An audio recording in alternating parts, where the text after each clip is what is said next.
好啊，天父愛你。 Jesus loves you。 每日都係新嘅開始。你預備好同天父一齊踏上今日嘅靈修旅程未啊？而家等我哋用少少嘅時間安靜我哋嘅心靈。聽下最愛我哋嘅天父嘅話語啦。歌羅西書3章12至15節。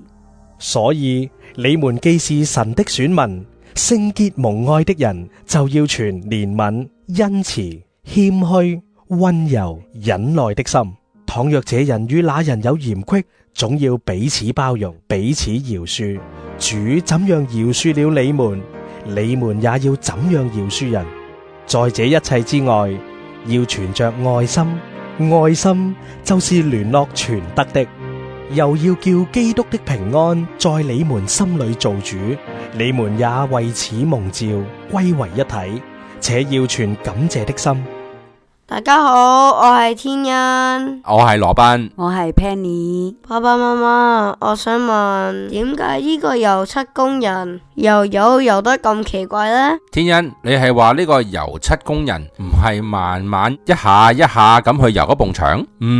其實係因為呢幅社區宣傳嘅牆成日喺度搞活動嘅時候，啲工作人員習慣用膠紙將告示貼喺埲牆上邊，搣完又貼，貼完又搣，搞到個牆身啲油漆磨損剝落。咁呢位油漆工人咪要喺度一塊一塊、一下一下咁修補翻好咯。佢想令到埲牆回復原本咁嘅樣。天恩，其實唔單止呢埲社區宣傳牆需要呢種油漆工，好多嘅地方，例如人同人嘅相處，都需要呢種嘅修補師。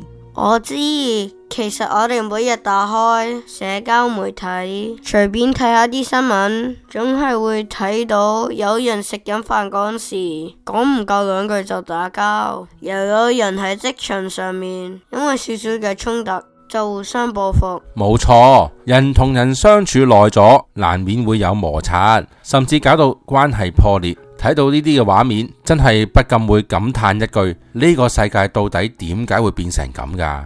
其實喺呢個時候，真係需要有一位心靈修復師，願意停低腳步，幫手修補嗰啲關係入面嘅破口，唔好俾啲傷口再擴大落去。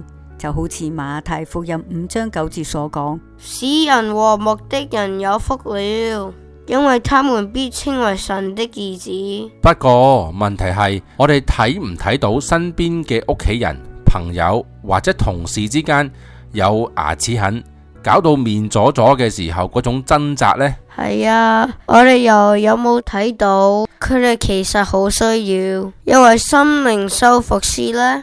而我哋又有冇諗過，其實只要有人願意放低手頭上忙緊嘅嘢，花少少時間去幫手協調，就可以修補佢哋之間嘅裂痕呢？今日耶穌就喺度成精心靈修復師，我哋願唔願意唔再諗自己太細個，年紀太大，又肯唔肯唔再理自己做緊啲咩職業，有乜嘢嘅學歷，而係願意攞起嗰把掃，將人同人之間已經千瘡百孔嘅互動關係補上一層新嘅使人和睦嘅油漆，令到人同人之間可以恢復和睦嘅原本嘅樣呢？